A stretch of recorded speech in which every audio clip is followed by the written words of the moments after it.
먼저 인사드리겠습니다. 오늘 약물 중독의 위험성에 대해서 강의할 대표할 백석대학 서원 교수입니다. 만나서 반갑습니다. 안녕하세요.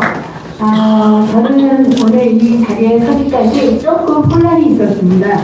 제가 처음 여기 요청을 받았을 때 1시간 정도 강의를 해달라고 부탁을 받았습니다. 그래서 1시간 정도로 해서 슬라이드를 만들었고, 그러고 나서는 좀 시간이 지난 다음에 40분 정도 강의를 해주세요. 그래서 40분 해야지. 근데 다시 연락이 와서 25분을 해달라고. 예, 그래서 제 슬라이드 양이 많습니다. 여러분들이 갖고 있는 책에 보면 슬라이드 양이 많은데요. 25분 동안에 그 많은 양을 다 전달하기는 좀 어렵고요. 하는 데까지는 그렇습니다. 25분의 시간을 마셔야 되기 때문에 제가 좀 하면서 꼭 아셔야 될 부분들을 좀 짚어가면서 하도록 하겠습니다. 그래서 왜 이 슬라이드를 설명을 안 해주지? 라고 이렇게 생각하지 않으셨으면 좋겠습니다. 발표하기 전에 여러분께 양해를 구하고자 말씀드렸습니다. 강의 들어가기 전에 저를 조금 소개하겠습니다. 저는 현재는 백석대 교수이지만 새내기 교수입니다. 바로 작년까지는 저는 법무부의 교정공무원 교도관으로 근무했습니다. 35년간 교도관으로 근무했고요. 어때요? 복장이 이게 어울린가요? 아니면 지금 입고 있는 게 어울린가요? 둘 다 어울려요. 네. 지금이 더 어울려요? 네, 고맙습니다. 저는 법무연수원의 교수로도 좀 오랫동안 근무했었고요. 법무부에 심리치료과를 만든 사람이고요. 범죄자 유형에 따라서 그들의 범죄성에 따른 심리치료 프로그램을 개발을 해서 성폭은 성폭대로, 마약은 마약대로, 또 여러 그 죄들이 이제 알코올 이러면은 그에 따른 심리치료 프로그램을 개발을 해서 우리 수용자들에게 지금 더 이제 다음 과정을 통해서 더 훌륭한 프로그램들이 개발되고 지금 법무부 내에서는 진행이 되고 있고요. 또 21년도에는 2급 고위공무원으로 승진해서 동양에서 제일 크다는 대전교도소 소장을 역임했고요. 수원구치소, 서울구치소라 하는데 서울구치소가 아니라 서울 남부구치소 소장을 역임하고 올해 백석대 교수가 됐습니다. 네. 아마 오늘 발표하면서 저의 베이스가 조금 나오지 않을까 싶습니다. 근데 워낙 짧은 25분이기 때문에 자세하게 얘기 드리기는 좀 그렇고요. 약간 조금 말씀을 그 베이스 아래서 얘기하지 않을까 싶습니다. 네, 세계적으로 지금 마약 문제 때문에 굉장히 나눔이 증가되고 있는 추세입니다. 우리나라가 과거에는 마약 청정국이었죠.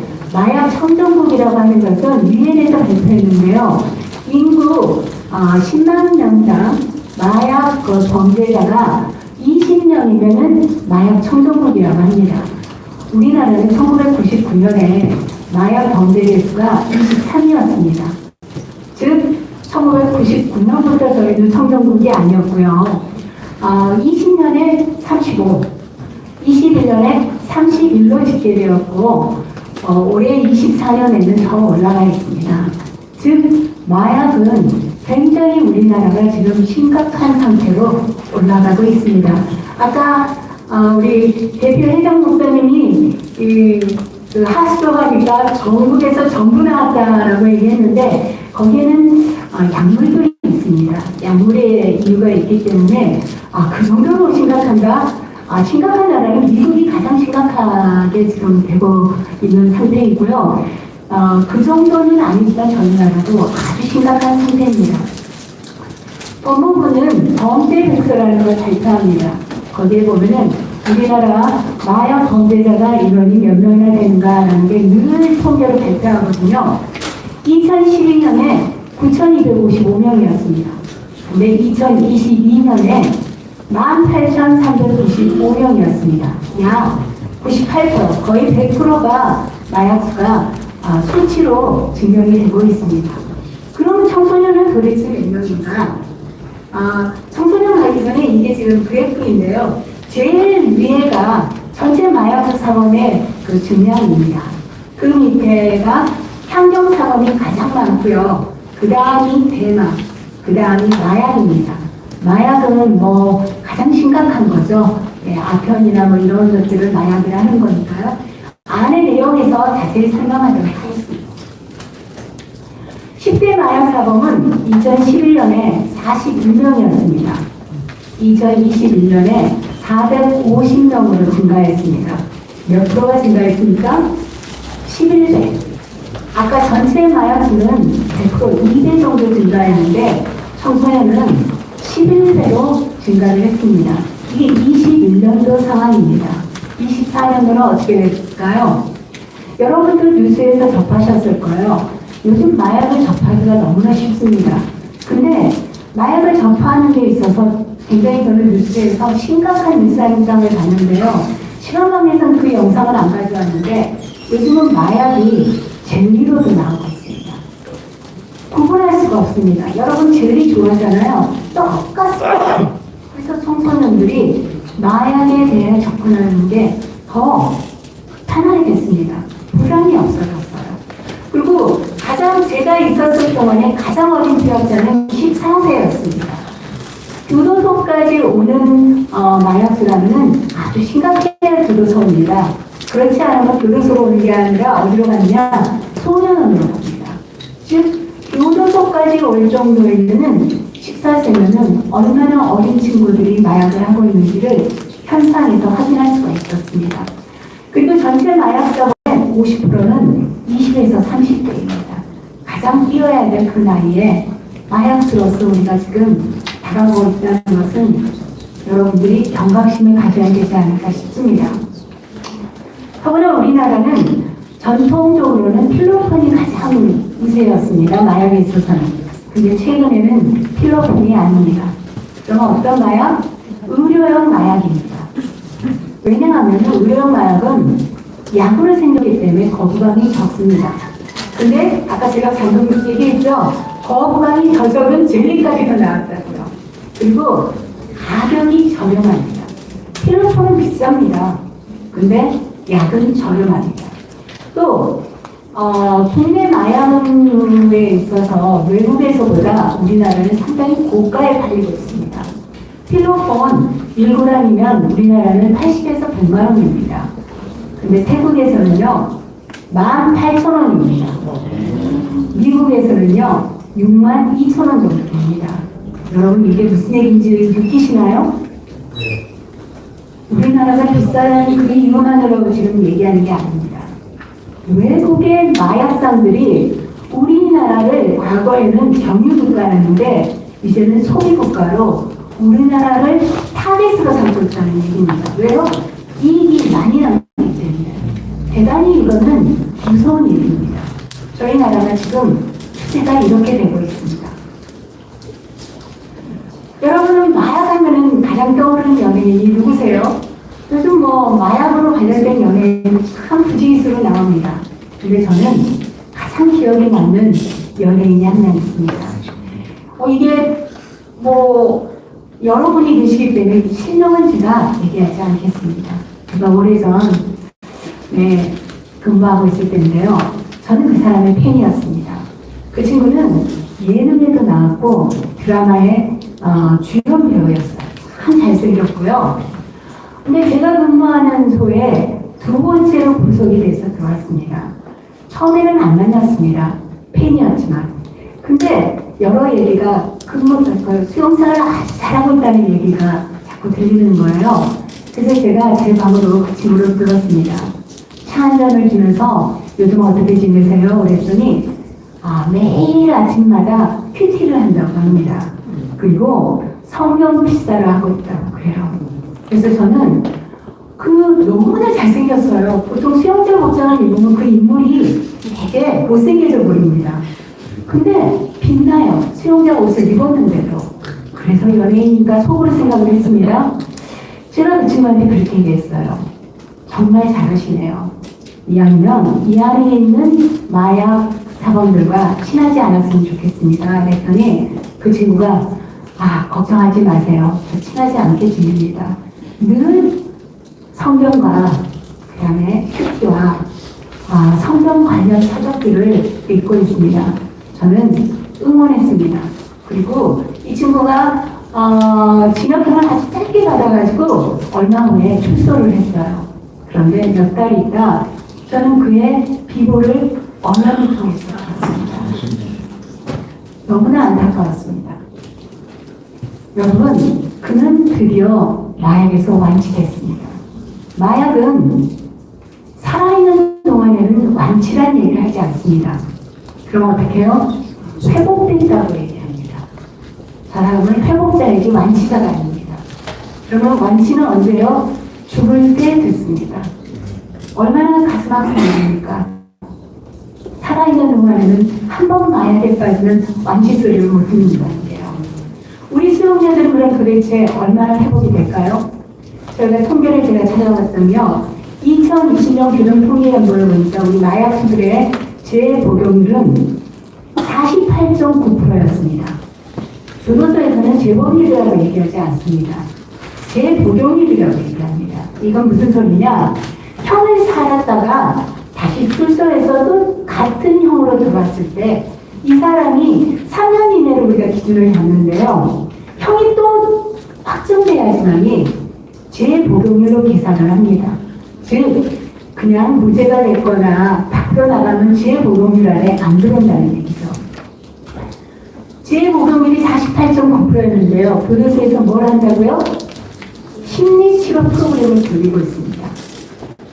즉 전문적 치료를 하고 있는 데가 심리치료과이고요. 재작년에 마약 재활팀이 또 생겼습니다. 그래서 마약에 대해서 집중적으로 교육을 시키는데요. 2023년도 교정통계연보를 보니까요. 마약수 재복용률이요. 31.9%입니다. 재복용률이 1%가 떨어지는 게 교도소에서는 너무나 어렵습니다. 근데 마약수에 대해서 자그마치 17%가 떨어졌다고요. 이건 대단히 고무적인 겁니다. 우리 교정은 이거에 대해서 유의미한 결과가 나왔다는 것을 추측을 해서 나중에 세계에 논문으로서 발표를 해야 될 사안이라고 저는 봐줍니다. 이미 떠났지만 저는 교정인이었기 때문에 교정에 관심이 많습니다. 또 지금 가르치는 아이들도 교도관을 꿈꾸는 친구들을 가르치는 교정학과이기 때문에 저는 굉장히 관심이 많은데 이거는 우리 청소년들 또는 마약수 성인들에게 희망적인 소식이 아닌가. 재복용, 즉 그 기간이 조금 길게 갈 수 있다면 나도 회복될 수 있다는 희망이지 않을까. 이 프로그램들이 교정원에서 성공한다면 교정에 오는 사람들은 심각한 사람들이라고 얘기했지 않습니까? 심각한 사람들이 회복이 된다면 밖에서 가볍게 마약에 빠졌던 사람들은 반드시 회복될 수 있지 않겠습니까? 그 희망의 소식을 듣고 싶어서 제 목록률을 여러분께 말씀드립니다. 마약은 마약에 빠지게 되면 그 폐해는 정말 큽니다. 본인은 나아갈 필요가 없죠. 본인은 건강을 해치고 학생이라면 학업이 어렵고 또 직장인이라면 직장을 다니기 어렵겠죠. 또 한 아이가 마약에 빠졌던 그 가정은 어떻게 되겠습니까? 그 가정은 말도 못하게 피폐해질 겁니다. 부모는 그 아이에 대해서 수치심을 가질 거예요. 어떻게 우리 아이가 이렇게, 왜 우리 가정에서 이런 아이가 태어났을까? 왜 우리 아이만 마약수가 됐을까? 근데 여러분, 마약은 어떻게 빠진다는 걸 부모들은 생각을 안 합니다. 왜 빠졌을까요? 아까 우리 서 목사님의 말씀이 굉장히 가슴을 울렸습니다. 나는 내 딸에게 율법으로서 중독이 돼서 딸을 그렇게 하는 거예요. 아이가 마약에 빠질 때는 부모의 영향이 없을까요? 우리는 전부 하나님을 믿는 사람들인데 과연 우리는 그 아이에게 어떤 모습의 거울이었을까요? 아이는 부모의 그림자를 보면서 큽니다. 하나님을 믿는다면 그 아이에게 본이 되는, 즉 성경적인 방법으로 자녀를 키웠다면 과연 마약까지 손을 닿았을까요? 우리가 한번 반성해 봐야 될 문제가 아닌가. 그런데 마약에 빠지는 데는 호기심도 있습니다. 얼마나 좋은가, 얼마나 즐거워질까. 또 너무 괴로워서 마약에 빠질 수도 있습니다. 너무 고통에서 해방되고 싶어서 마약에 빠질 수도 있습니다. 우리는 이 아이가 마약에 빠졌다는 것만 초점을 맞추지 마시고 그 아이가 어떻게 해서 마약에 빠졌는가를 관심을 가져야 합니다. 그래야 도울 수가 있습니다. 그리고 이 아이가 마약을 끊겠다고 얘기했는데 또다시 마약을 해요. 그러면 부모는 절망에 빠집니다. 여러분 절망에 빠지지 마세요. 저는 외부 강의를 좀 많이 나가고 우리 법무부 직원들에게도 마약에 대해서 어떻게 접근해야 되는지, 마약수에 대해서. 그때 제가 제일 먼저 하는 얘기가 있습니다. 우리 직원들이 수용자한테 쉽게 하는 얘기가 뭐냐면 너 또 들어왔냐? 너 또 들어왔느냐고 얘기를 합니다. 여러분, 이 사람이 처음에는 1년 감독으로 들어왔는데 어느 날 2년마다 들어왔어요. 그러면 이 친구는 1년을 더 노력한 거잖아요. 안 그렇습니까? 이 사람이, 이 아이가 마약을 엄마에게 약속을 했어요. 마약을 끊겠다고. 근데 노력해서 한 달을 끊었다면 여러분 그 한 달에 집중하셔야 돼요. 제가 오늘 시간이 있다면 그 집중하는 법도 가르쳐 드리겠는데 그거까지는 못하겠습니다. 알려주세요. 안 됩니다. 할게 너무 시켜주세요. 다음에 혹시 기회가 된다면 저는 마약을 치료하는 방법들까지도 가르쳐드리고 싶습니다. 그래가 네. 하나만 말씀드리겠습니다. 너는 어떻게 해서 한 달을 끊을 생각을 했니? 그러면 그 아이가 얘기를 합니다. 아, 너가 그것 때문에 한 달을 끊었구나. 그렇다면은 그 끊는 노력이 너가 1부터 0부터 10이라 하면 너의 노력은 몇이나 들어가니? 2다, 3이다 얘기할 수 있어요. 아, 그랬구나. 정말 기특하다. 그러면 거기서 0.5라도 올릴 수 있겠니? 다음에 우리는 재발이 필수라고 얘기합니다. 다만 재발의 기간을 연장하는 겁니다. 그 기간이 처음엔 한 달, 그 다음에 6개월, 그 다음에 1년, 그 다음에 10년 이렇게 키워가는 겁니다. 그거에 격려해줘야 되는 거예요. 그저 절망하고 아이를 외롭게 하는 게 아니라 그 아이와 손을 잡고 너 그만큼 해낸 것만 해도 대단하다. 우리 다시 노력해보자. 이게 중요한 겁니다. 그렇게 배워가는 거예요. 됐죠? 네, 감사합니다. 네. 마약은 청소년에게 있어서 성인보다 뇌에 영향이 가장 큽니다. 뇌에서 가장 중요한 게 전전두엽입니다. 이게 전전두엽입니다. 전전두엽은 인간의 가장 인간이라고 말할 수 있는 능력입니다. 거기에서 지적인 가치의 판단을 하는 곳입니다. 거기를 만약에 청소년 시기에 마약에 빠졌다면 거기에 손상이 회복하기가 어렵습니다. 그래서 우리가 청소년 시기에 마약에 빠지는 것을 우리가 경계해야 되는데요. 다행히 청소년 시기에는요, 마약부터 시작하지 않습니다. 어떻게 시작하냐면, 처음에는 고카페인부터 시작합니다. 또는 담배부터 시작합니다. 그 다음에 라면, 술, 1개 단계가 있어요. 그 다음에 마약입니다. 그럼 우리가 멈출 수 있는 시기가 많지 않습니까? 우리 아이가 혹시 담배를 피고 있다면 담배는 마약보다 훨씬 쉽잖아요, 끊기에. 그래서 우리는 집중해야 됩니다. 아이를 잘 관찰해야 됩니다. 그래서 이 아이의 뇌가 망가지는 것을 우리가 멈출 수 있어야 됩니다. 그 청소년의 이런 부분들이 성인하고 비교했을 때 어떤 차이점을 하느냐? 청소년은 성인보다 마약을 시작할 때 그 데미지가 처음에는 좀 적다고 합니다. 왜냐? 용량이 적기 때문에. 성인이 마약을 넣는 용량과 청소년이 처음 마약에 접할 때의 용량은 좀 적다고 해요. 그래서 데미지가 적은데 이 청소년이 어른과 같은 용량을 나오는 데미지가 훨씬 큽니다. 나를 오해하지 않으셨으면 좋겠습니다. 많이 잊어버리고 청소년은 데미지가 적다만 기억하시면 안 됩니다. 용량이 적기 때문에 데미지가 적다. 그래서 우리가 청소년 시기에 우리가 엄마들이, 아빠들이 아이의 모습을 잘 관찰하고 손을 잡아주는 것이 필요합니다. 또한 청소년은 이런 경우에 공존질환을 겪는 경우가 많습니다. 우울불안이라든가 사회적 공황장애나 PTSD라든가 포면장애, 비행장애 같은 포면장애, 비행장애가 바로 우리한테 오는 애들입니다. 네. 그래서 청소년 시기에 우리가 그걸 관심을 가져야 되고 재발률도 훨씬 더 높습니다. 그리고 사회적으로 어려움을 더 겪습니다. 그래서 또 경제적으로도요. 이 마약을 할 경우에는 우리가 마약 공화국이에요. 중독 공화국입니다. 마약뿐만 아니라 다양한 중독의 유형들이 있습니다. 거기에 들어가는 비용이 약 200조라고 합니다. 어마어마하죠. 그래서 우리는 중독으로부터 이 사회를 좀 건져내야 되는데요. 여기 위해서는 중독 전문가가 반드시 개입하는 것이 필요합니다. 여러분들에게 중독에 대해서 좀 마약의 종류 이런 거에 대해서 설명을 하려고 자료를 참 많이 담아왔습니다. 근데 저에게 주어지는 시간이 얼마 없어서 그냥 쉽게 넘어가겠습니다. 마약은 이 어원을 보면 참 기가 막히게 어원을 만들어놨습니다. 이 에디신이라는 이 말은 양도하거나 굴복하는 거, 이거를 다른 말로 하면 노예라고 생각하시면 될 것 같습니다.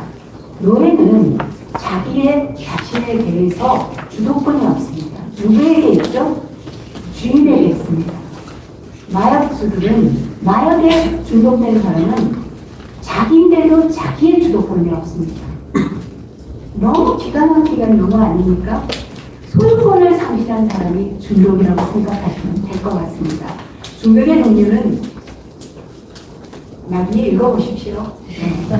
네. 약물의 정의도, 이 약물이라는 게 천연물질이든 인공물질이든 우리 인간에게 영향을 미치는 건데 어디까지 영향을 미치냐? 신체뿐만 아니라 정신까지, 우리의 생각까지도, 우리의 행동까지도 영향을 미치는 걸 우리가 약물이라고 합니다. 그래서 WHO 같은 경우에는 약물에 대해서 욕구가 강제적일 때, 즉 자기가 참으려고 해도 참을 수 없을 때, 또 사용약물의 증가하는 경향이 있을 때, 또 금단 현상이 나타나고 사회에 해악을 끼치는 경우가 있을 때 우리가 약물이라고 정의를 한다라고 얘기를 합니다. 그래서 중독이란 여기에 굉장히 많이 써왔는데요. 뇌 보상 회로 때문에 이게 중독이 되는 건데요. 저에게 시간이 조금 얼마 남았을까요? 10분 정도 남았나요? 보상 회로라는 게 뭐냐면요. 아주 쉽게 하겠습니다. 이 설명을 하기 여러분이 어렵습니다. 여러분, 저는 커피를 굉장히 좋아합니다. 며칠 전에 바닷가에 갔는데 아주 아름다운 카페에서 제가 커피 한 잔을 마시면서 바다를 봤는데 바다가 그렇게 잔잔하더라고요. 여러분 행복하세요? 상상 한번 해보세요. 행복하시죠? 저는 그걸 굉장히 좋아하거든요. 행복하다가 감정입니다. 감정을 뇌에서 컨트롤하는 건 저녁에 쌓여져 있는 편도체입니다. 그리고 행복하다가 이 편도체에서 어디에다 저장을 시키냐면 해마입니다. 그렇게 갖고 있는데 어느 날 길을 걷는데 길가에 커피 냄새가 싹 납니다. 그러면 저는 커피를 마시고 싶을까요? 네, 마시고 싶어지죠. 그게 갈망입니다. 즉 마약을 하게 되면 행복하고 그것을 기억을 하게 되고요. 자기가 마약을 했던 장소나 자기가 썼던 우리 수용자들 같은 경우는요, 마약을 이렇게 주사를 많이 쓰거든요. 그러면 날카로운 바늘만 봐도 마약을 하고 싶어 합니다. 자기가 마약을 할 때 커튼을 치고 하거든요. 그러면 하얀 천이 들어져 있는 커튼만 봐도 마약을 하고 싶습니다. 이게 갈망입니다. 즉 마약을 멈추게 하는 건 갈망을 우리가 조절하게 하는 능력을 키워주는 것을 치료의 방법입니다. 그래서 이 중독은 이 보상 페로 체계에서 그것들을 이용을 해가지고 우리가 도와주는 거예요. 그래서 반드시 전문가의 도움이 없이 혼자 하기는 어렵습니다. 중독의 특성은 여러분이 좀 읽어보시면 좋을 것 같고요. 양분의 역할이 있고요. 우리 법에는 마약의 종류, 법에 의한 규정은 마약류는 세 가지로 나눕니다. 마약과 대마와 향정약으로 이렇게 나눠지거든요. 향량이 있습니다. 이것도 참고하시면 될 것 같습니다. 그 중에서 가장 인간에게 많은 부작용을 주는 게 바로 아펜, 오피오드 계열입니다. 여러분이 지금 시간이 얼마 없기 때문에 오피오드 계열 중에는 합성 약품도 있습니다. 흔히 요즘 펜타닐 얘기 많이 들어보셨나요? 네. 예. 미국에서 사망 인구가 펜타닐 사망입니다. 1년이면 10만 명가량이 사망을 하는 겁니다. 펜타닐 때문에. 이게 다 오피오드 계열입니다. 오피오드 계열은 부작용이 너무나 크고요. 회복하기가 어렵습니다. 또 오피오드 계열은 안 하면 아픕니다, 몸이. 여러분 혹시 과거에 할머니, 할아버지들이 그런 일이 많이 안 하시던가요? 이 양귀비꽃을 다려 마시면은 다리 관절이 아픈 게 나아. 그래서 집에서 양귀비를 피우시던 걸 혹시 못 보셨어요? 근데 그 양귀비 물을 안 먹으면 더 아프시다고. 어르신들이 그랬어요. 이미 중독이 되신 거죠. 이처럼 오피오드 계열은 부작용이 큽니다. 이거는 심리치료로 치료가 어렵습니다. 심리치료 플러스 약물을 반드시 사용해야 됩니다. 그리고 코카게가 있는데요. 이 코카게 같은 경우에는 코카엽에서 만드는데요. 이것도 보통 많이 흡입하는 방법이 이게 한 손으로 갖고 이렇게 많이 하거든요. 우리 수용자들은 이 마약이 없으니까 어떻게 할까요? 아프다고 하면 약을 주잖아요. 감기하고 무슨 약을 주면요. 그걸 가루내갖고요. 종이에 해가지고 이렇게 마십니다. 그거 보고 있으면 안타깝죠. 근데 우리가 뭐라고 하기는 참 그렇습니다. 그래서 별 방법을 다해서 약을 만들어서 먹고 또 아픈 환자의 경우에는 저희가 마약류를 주는데요. 그걸 뺏어가지고 먹기도 하고 감기약을 모았다가 한꺼번에 먹기도 하고 뭐 그렇습니다. 하여간 이게 꼭 하게고요. 페치린과 펜타닐의 부작용은 상당히 여러분이 각성을 하셔야 될 부분이고요. 페치린은 이것도 오피오드 계열인데 펜타닐보다 조금 약한 겁니다. 하지만 이건 반드시 우리한테 필요한 약이기도 합니다. 모르핀보다 이게 조금 약한데요. 페치린도 똑같이 부작용이 옵니다. 근데 우리가 주의해야 될 것은 중국 조선족들에 의해서 중국 doctor에 의해서 돈행정이라는 약으로 우리나라에 엄청나게 들어와 있습니다. 그래서 혹시 이거 먹으면 관절이 좋아라고 조선족들이 혹시 권하거나 절대 드시면 안 됩니다. 마약입니다. 정말 주의하셔야 합니다. 펜타닐은 상상할 수 없는 부작용을 갖고 있습니다. 여기에 변비라고 했는데 변비가 아닙니다. 거의 변을 놓을 수가 없습니다. 변을 못 누게 되면은 가스가 차죠. 가스가 배출이 안 되기 때문에 구토 증상이 아주 심각하게 옵니다.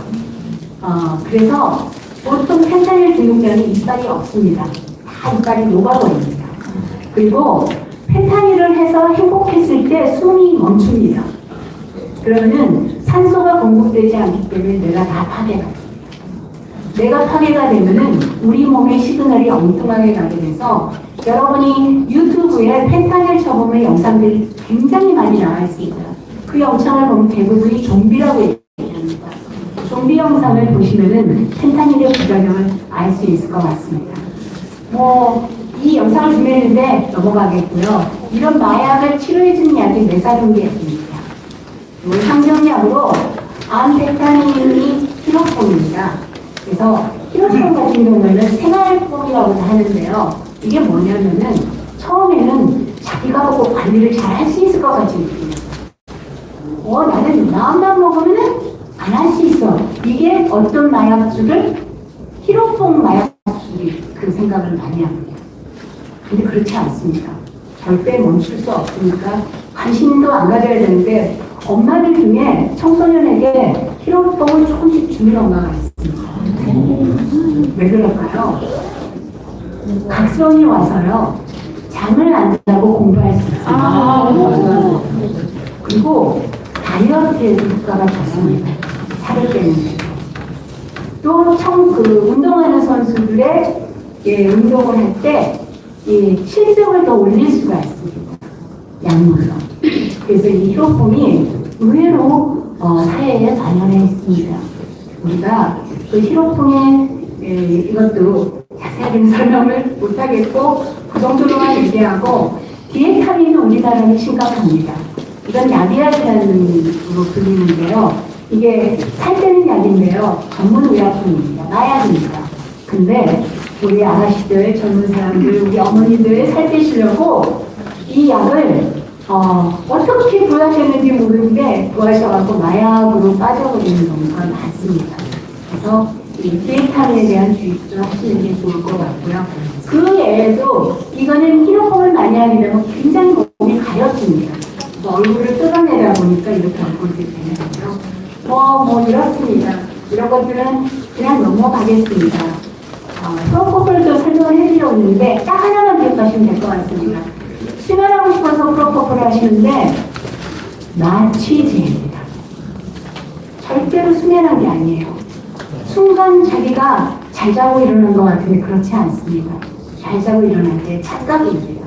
프로포폴, 우리가 그 세계 팝스타 마이클 잭슨이 죽은 게 바로 이 프로포폴 때문에 죽었습니다. 그래서 우리는 약에 대해서도 정확히 알 필요가 있습니다. 물뽕은 제가 설명을 좀 하려고 했는데 이게 데이트 강간 약물이고요. 클럽에서 많이 사용하는 거고 여러분들 너무 잘 알죠? 버닝썬 사건. 거기에 나왔던 약이 바로 이 GHB고요. 이거는 시간이 지나면은 이게 마약을 했는지 안 했는지조차도 모릅니다. 확인할 수가 없어요. 그래서 근데 우리나라의 과학자들은 대단합니다. 이 물뽕을 확인할 수 있는 약물을 발견했는데요. 확인해보니까 내년에 나온다고 합니다. 이거 반드시 사시면 좋을 것 같고 딸들을 키우신다면 딸들에게 주면 좋지 않을까. 그러면 이게 시약처럼 그 물의 액체를 거기다 만지면은 빨갛게 색깔이 변합니다. 물뽕이 있다고 생각하시면 됩니다. 그래서 이거는 거기 자료에 다 넣어놨으니까 읽어보시고 그런 좋은 방법이 있다 생각하고요. 테마는 생략하겠습니다. 그래서 중독에 가장 많이 쓰는 이론들은 인지행동 이론하고 동기 강화 이론, 그다음 조은산 모델을 우리 법무부에서는 많이 씁니다. 그 이론들을 통해서 가장 중요한 게 이 사람이 마약을 끊겠다는 동기를 부여해주는 거. 우리는 거기에 에너지를 엄청 씁니다. 그걸 통한 다음에 그 다음에 인생 계획을 하고 앞으로의 인생에 대한 좋은 삶 모델을 계획하게 합니다. 그 계획 속에서 힘을 북돋아서 우리가 마약수들을 돕고 있는데요. 이 마약수가 되는 데까지는 상당한 시간들이 소요됩니다. 우리가 그러기 전에 예방하는 것이 가장 중요합니다. 우리 자녀가 그러기 전에, 우리 자녀가 문제를 갖기 전에, 언제부터? 태어날 때부터 어떤 방법으로 우리 부모가 정말로 참다운 신앙입니다.